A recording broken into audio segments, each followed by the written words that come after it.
श्री वल्लभाधीश की जय। शिक्षापत्र 1 श्लोक 1। લૌકિક વૈદિક કાર્યને લીધે કલેશ કરતાં કરતાં શ્રી કૃષ્ણના દર્શન કરવા જઈએ તો પ્રભુ જીવનું મુખ કલેશરૂપ જોઈને ઉદાસીન થઈ જાય છે।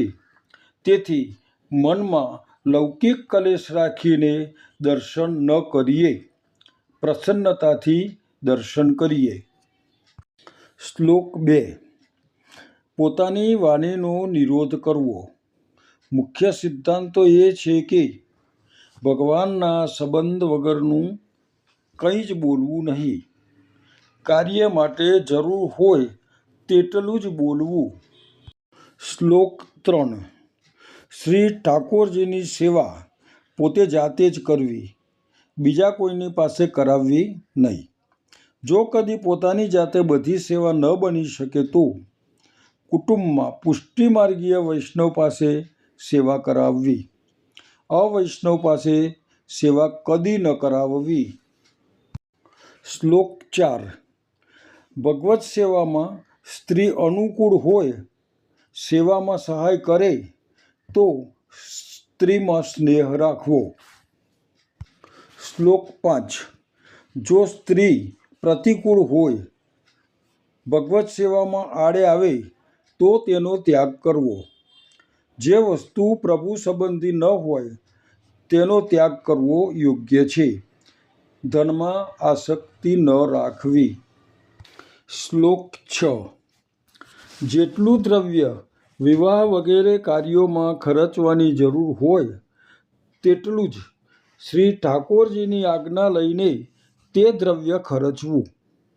શ્રી ઠાકોરજીનો અનુભવ કરવા માટે ભગવદીઓનો સંગ અવશ્ય કરવો। શ્લોક 7। સેવાનો સમય ન હોય ત્યારે વિયોગનો અનુભવ કરીને સમય ગાળવો। શ્લોક 8। ભગવદ સ્વરૂપમાં દેહ સંબંધી સર્વે ક્રિયા ભાવથી કરવી। શ્લોક 9। હૃદય અતિશય અશુદ્ધ હોવાના કારણે તેમાં પ્રભુના આવેશનો સંભવ નથી, માટે હૃદય શુદ્ધ રાખવું। શ્લોક 10। સાધન સંપત્તિથી ભક્તનું હૃદય શુદ્ધ કરી પછી પ્રભુ પોતે જ તેમાં પ્રવેશ કરે છે। શ્લોક 11। દીનતાથી પ્રસન્ન થઈને પ્રભુ નિત્ય અલૌકિક દેહ દઈને ભાવાત્મક આપ તેમાં પ્રવેશ કરીને પોતાનો અનુભવ કરાવે છે। શ્લોક 12। ભગવત સેવામાં નિત્ય ફળનો ચિત્તથી નિરંતર વિચાર કરતાં કરતાં પ્રભુ સેવામાં આગ્રહપૂર્વક અતિ આદર કરવો। શ્લોક 13। ભગવાન સાક્ષાત સંયોગાત્મક અને પરોક્ષ વિયોગાત્મક સ્વરૂપ છે, તેથી સેવા પણ મૂળથી વિલક્ષણ છે। સંયોગાત્મક અને વિયોગાત્મક જે સેવા છે તે અપૂર્વ વિલક્ષણ છે। શ્લોક 14। વિરહાત્મક ભાવ સર્વોપરી ફળરૂપ છે, તે જ પુષ્ટિમાર્ગીય ફળરૂપ છે। શ્લોક 15। સદા આનંદરૂપ શ્રી કૃષ્ણ ભક્તના ભાવાત્મક છે, માટે ફળરૂપ છે। શ્લોક 16। જ્ઞાન માર્ગમાં જ્ઞાની તેજોમય સ્વરૂપની ભાવના કરે છે, તેથી તેને સ્વરૂપાનંદનો સંબંધ કોઈ કાળમાં થતો નથી। શ્લોક 17।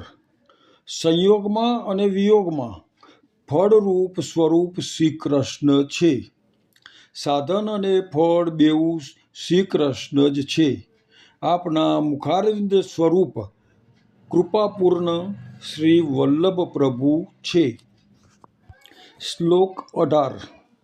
મન, વાણી અને કાયાની ક્રિયાથી એક શ્રી મહાપ્રભુજીના જ ચરણ કમળનો આશ્રય હૃદયમાં દ્રઢ રાખીએ. શ્લોક 19. જેવો ભાવ શ્રી આચાર્યજીમાં રાખીએ તેથી વિશેષ ભાવ ભગવદીયમાં રાખવો. ભગવદીય દ્વારા ભગવાન પ્રાપ્ત થયા હોય તેથી ભગવદીયમાં બુદ્ધિ રાખવી, કારણ કે ભગવદીય દ્વારા ભગવાન પ્રસન્ન થાય છે. શ્લોક 20. ધન, ઘર વગેરે જેમ ભાવપૂર્વક શ્રી ઠાકોરજીમાં વિનિયોગ કરીએ છીએ તેમજ ભક્ત માટે પણ કરવો. આ રીતે પ્રભુની પ્રસન્નતા થાય છે. શ્લોક 21, 22 અને 23. ભગવદીયના લક્ષણ કહે છે. 1. શ્રી મહાપ્રભુજીનો આશ્રય જેને દ્રઢ હોય. 2. અનન્ય ભક્તિ કરનારા, સંતોષવાળા, કામ લોભ વગરના, કોઈપણ પ્રકારની અપેક્ષા વગરના વિરક્ત, પ્રભુ સિવાય બીજામાં આસક્તિ ન રાખનારા, સર્વ પ્રાણી માત્રના કલ્યાણમાં પ્રીતિ રાખનારા. 3. ઈર્ષ્યા વગરના, પ્રભુની સેવા કથામાં આદર રાખનારા એવા ભગવદીય મળે તો તેમના સત્સંગથી વિશેષ ફળ મળે છે. શ્લોક 24. સેવા શુદ્ધ ભાવથી કરે. શ્રી કૃષ્ણની કથાનું શ્રવણ પણ શુદ્ધ ભાવથી કરે. પ્રભુની, શ્રી ગુરુની તથા વૈષ્ણવની સેવા પણ શુદ્ધ ભાવથી કરે ત્યારે ભગવદીય પ્રસન્ન થઈ કૃપા કરે છે અને પ્રભુ પણ ત્યારે જ કૃપા કરે છે.